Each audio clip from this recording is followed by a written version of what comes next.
ஐயனார் துணையில அடுத்து என்ன நடக்க போகுதுன்னு வாங்க பார்க்கலாம். ராகவ் ஆபீஸ் முடிஞ்சு வீட்டுக்கு வராரு. வீட்டுக்கு வந்தா அவருக்கு மனசே சரியில்லை. நிலா பேசினதெல்லாம் ஒவ்வொன்றையும் நினைச்சு பார்க்குறாரு. நிலா இப்படி சொல்லுவான்னு அவர் நினைச்சு கூட பார்க்கல. இதை ஏன் நம்ம அப்பாட்ட சொன்னா என்ன? ஏன்னா ராகவ் அப்பாவும் மகனும் ஃப்ரெண்ட்லியாக பழகுவாங்க. என்ன விஷயமா இருந்தாலும் அவங்க அப்பாட்ட ஷேர் பண்ணிக்கிடுவாரு. அதனால எப்படியாவது இந்த விஷயத்த நம்ம அப்பாட்ட சொன்னோம்னா ஏதாவது ஒரு ஐடியா கிடைக்கும்னு சொல்லிட்டு அவங்க அப்பாவுக்கு கால் பண்ணுறாரு. அவங்க அப்பா தினகரன் போனை எடுக்கிறாரு. என்ன ராகவ், எப்படி இருக்க அப்படின்னு சொல்லவும், அப்பா நீங்கள் எங்கே இருக்கீங்க, கொஞ்சம் நான் பர்சனலாக பேசணும். அப்படி என்னடா உனக்கு பர்சனல் விஷயம் அப்படிங்கிறாப்புல. நீங்கள் சொல்லுங்கப்பா, இப்போ ஃப்ரீயாக இருக்கீங்களா எப்படி அப்படின்னு மறுபடியும் ராகவ் கேட்குறாரு. இல்லைடா ராகவ், நான் ஒரு மீட்டிங் விஷயமா பெங்களூர் வரையும் வந்திருக்கேன். நாளைக்கு மீட்டிங்கு, இன்னைக்கு ரூம் எடுத்து தான் தங்கியிருக்கேன். இப்போ ஃப்ரீயாக தான் இருக்கேன், பேசுவேன் அப்படின்னு சொல்லவும், அப்படியாப்பா, இப்போ நீங்கள் மட்டும்தானே ரூமில் இருக்கீங்க அப்படின்னு கேட்குறாரு. ஆமாடா, நான் மட்டும்தான்டா ரூமில் இருக்கேன் அப்படிங்கிறாப்புல. அப்பதான் ராகவ் அவ அப்பாட்ட நடந்த விஷயத்த பூரா சொல்றாரு. அதை கேட்ட தினகரன் கோவப்படுறாரு. ஏண்டா, உன்னுடைய அழகுக்கும் ஆஸ்திக்கும் அந்தஸ்துக்கும் உனக்கு விஐபி எல்லாம் பொண்ணு நான் நீன்னு கொடுக்குறோம் சொல்றாங்க. அப்படி இடத்தையெல்லாம் விட்டுவிட்டு ஏண்டா இப்படி கல்யாணம் ஆன பொண்ணை நான் உயிருக்கு உயிரா நேசிக்கிறேன், அவ்வளவுதான் நான் கல்யாணம் பண்ணுவேன் அப்படிங்கிற, ஏண்டா உனக்கு புத்தி இப்படி போகுது அப்படின்னு சொல்லி அவங்க அப்பா ராகவ ரொம்பவே சத்தம் போறாரு.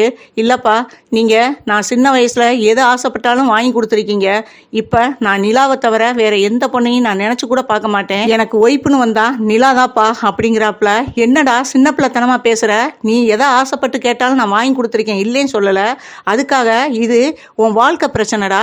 அதுவும் ஒரு பொண்ணு கல்யாணமான பொண்ணை போய் நீ விரும்புறேன் அப்படின்னு சொன்னேன்னா என்னடா அர்த்தம் அப்படிங்கிறாரு. இல்லப்பா, அந்த பொண்ணு சந்தர்ப்ப சூழ்நிலை தான் சோழனை கல்யாணம் பண்ணிக்கிட்டாப்புல.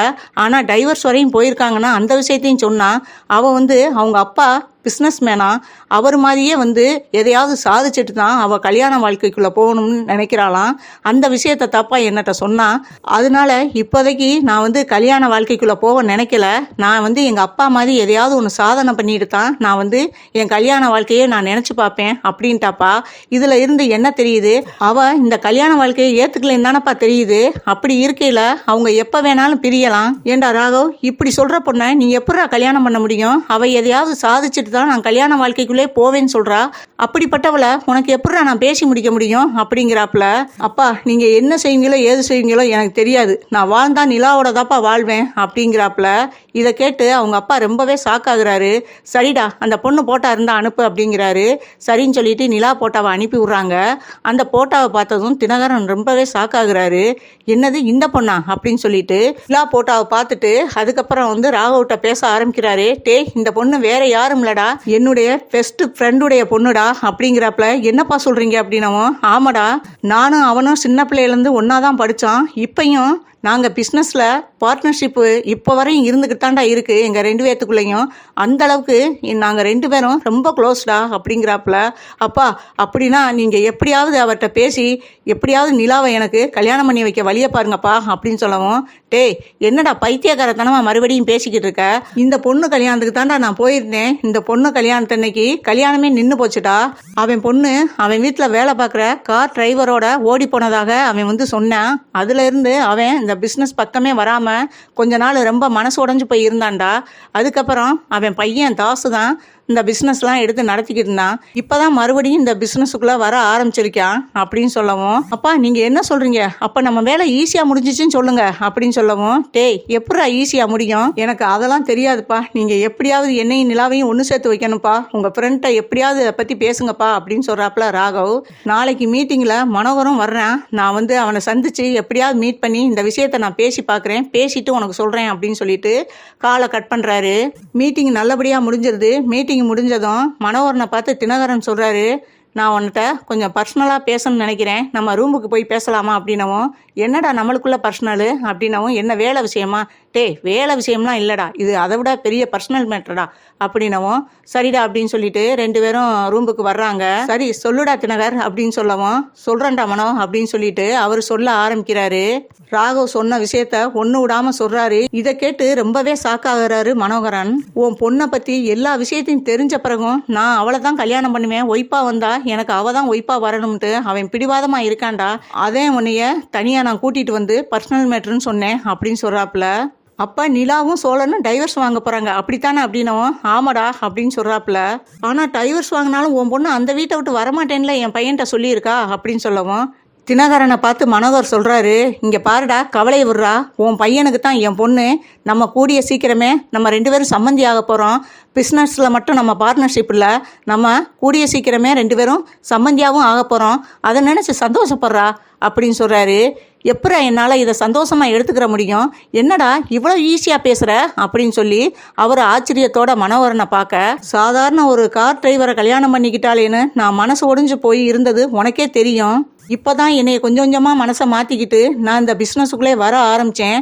இந்த நேரம் பார்த்து நீ ஒரு நல்ல செய்தியை சொல்லியிருக்கடா, எனக்கு இதை கேட்டு ரொம்ப சந்தோஷமாக இருக்குடா அப்படின்னவும், நீயும் நானும் சந்தோஷப்பட்டா முடியுமா, இதுக்கு உன் பொண்ணு சம்மதிக்கணும்லடா அப்படின்ட்டு தினகரன் சொல்ல, அந்த கவலையை நீ விடுறா, அவளை சம்மதிக்க வைக்கிறது ஏன் பொறுப்புடா அப்படின்னு சொல்லவும், என்னடா பண்ண போற அப்படின்னு தினகரன் மறுபடியும் மனோகரை பார்த்து கேட்க, அதுக்கு சொல்கிறாரு, நீ நினைக்கிறதும் சரிதான், சோழன் நிலாவை அவ்வளோ சீக்கிரம் விட்டு விலக மாட்டேன், ஆனால் அதுக்கும் நான் ஒரு ஏற்பாடு பண்ணி வச்சுருக்கேன்டா அப்படின்னு சொல்லவும், என்ன ஏற்பாடு அப்படின்னவும், அது சர்ப்ரைஸ்டா, சோழனை விட்டு அவள் பிரியணுன்றதுக்காக நானும் என்னென்னமோ பண்ணி பார்த்தேன்டா, அவன் மேலே திருட்டு பழியெல்லாம் போட்டு அவனை போலீஸில் காலத்துக்கும் உள்ள தள்ளிடுவோம்னு நான் நினச்சி அவனை உள்ள தள்ளலாம்னு போனேன். அதை எப்படியோ என் பொண்ணு கண்டுபிடிச்சி என் புருஷன் நல்லவன்ட்டு அவனை கூட்டிகிட்டு போயிட்டாடா. அதனால அவன் மேலே திருட்டு பழியோ போதை பொருளோ போட்டு அவனை உள்ள தள்ள முடியாது. நான் ஒரு ஐடியா வச்சுருக்கேன், கண்டிப்பாக இந்த ஐடியா ஒர்க் அவுட் ஆகும். அதுக்கப்புறம் நிலாவே உன் பையன்கிட்ட ஐ லவ் யூன்னு சொல்கிற அளவுக்கு நான் சொல்ல வைக்கிறேனா இல்லையான்னு பாரு அப்படின்னு சொல்கிறாரு. இதை கேட்டு தினகரன் ரொம்பவே சந்தோஷப்படுறாரு. நீ சொல்கிறதெல்லாம் நடக்குமாடா அப்படின்னும், கண்டிப்பாக நடக்கும்டா அப்படின்னு சொல்லிட்டு, நீ சந்தோஷமா போடா அப்படின்னு சொல்லிட்டு 2 பேரும் ஒருத்தருக்கு ஒருத்தர் பாய் சொல்லிட்டு கிளம்புறாங்க. மறுநாள் காலையில் நடேசன் வீட்டுக்கு ஒரு பொண்ணு கையில் குழந்தையோட வீட்டுக்கு வருது. வீட்டுக்கு வந்ததும் சோழன் இருக்காரா அப்படின்னு கேட்க, வீட்டுக்குள்ளே இருந்த சோழனும் நிலாவும் வெளியில் வர, சோழனை பார்த்ததும் அந்த பொண்ணு, என்னை இவ்வளோ நாள் நீங்கள் பார்க்க வராமல் இருந்தீங்க, 6 மாதமா என்னையும் என் குழந்தையும் பார்க்காம எப்படிங்க உங்களால் மனசு வருது? அந்த பொண்ணு சோழனை பார்த்து அழுக ஆரம்பிச்சிருது. இதை பார்த்த நிலா ரொம்பவே ஷாக்காகுறாங்க. என்ன சோழன், என்ன நடக்குதுங்க, இந்த பொண்ணு யார் அப்படின்னும், சத்தியமாக அந்த பொண்ணு எனக்கு யாருன்னே தெரியாதுங்க அப்படின்னு சோழன் சொல்கிறாரு. இதை கேட்ட அந்த பொண்ணு சொல்லுது, என்ன சோழன், என்னங்க, என்னைய கூட நீங்கள் மறக்கலாம், ஆனால் எனக்கும் உங்களுக்கும் பிறந்த குழந்தையே மறந்துட்டீங்களேங்க, இது நம்ம குழந்தைங்க அப்படிங்கிறாங்க. இதை கேட்டு ரொம்பவே ஷாக்காகுறாங்க நிலா. என்ன சவுண்டு கேட்குதுன்னு சொல்லிட்டு வீட்டுக்குள்ளே இருந்த சேரன், பல்லவன், பாண்டியன் எல்லாரும் வர, என்ன நடக்குது அப்படின்னு கேட்க, அந்த பொண்ணு கையில் குழந்தையோட வச்சுக்கிட்டு, சோழன் தான் என் புருஷன், சோழனுக்கும் எனக்கும் பிறந்ததான் இந்த குழந்தைன்னு சொல்லவும், எல்லாரும் அப்படியே அதிர்ச்சியாக பார்க்க, சோழன் எவ்வளவோ சொல்கிறாரு, இது இந்த பொண்ணு ஏதோ திட்டம் போட்டு வந்திருக்கு, நான் சத்தியமாக இந்த பொண்ணை நான் முன்ன பின்ன கூட பார்த்ததில்ல அப்படின்னு எவ்வளவோ சொல்கிறாரு. ஆனால் யாரும் காது கொடுத்து கேட்குற மாதிரி இல்லை. ஏன்னா சோழன் பொண்ணு விஷயத்தில் ரொம்ப வீக்குன்றது தெரியும். அதனால அந்த பொண்ணு சொல்கிறத நம்புறதா நம்ப வேணாம்னு குடும்பத்தோட எல்லாருமே அதிர்ச்சியோட பார்க்க, நிலா இதுக்கப்புறம் என்ன முடிவு எடுக்க போறாங்கன்னு தெரியல. சோழனையும் அந்த பொண்ணையும் ஒன்று சேர்த்து வைக்க போறாங்களா, இல்லை இதுக்கெல்லாம் காரணம் தன்னுடைய அப்பா மனோகர்னு தெரிஞ்சுக்கிற போறாங்களா நிலா? வெயிட் பண்ணி பார்க்கலாம்.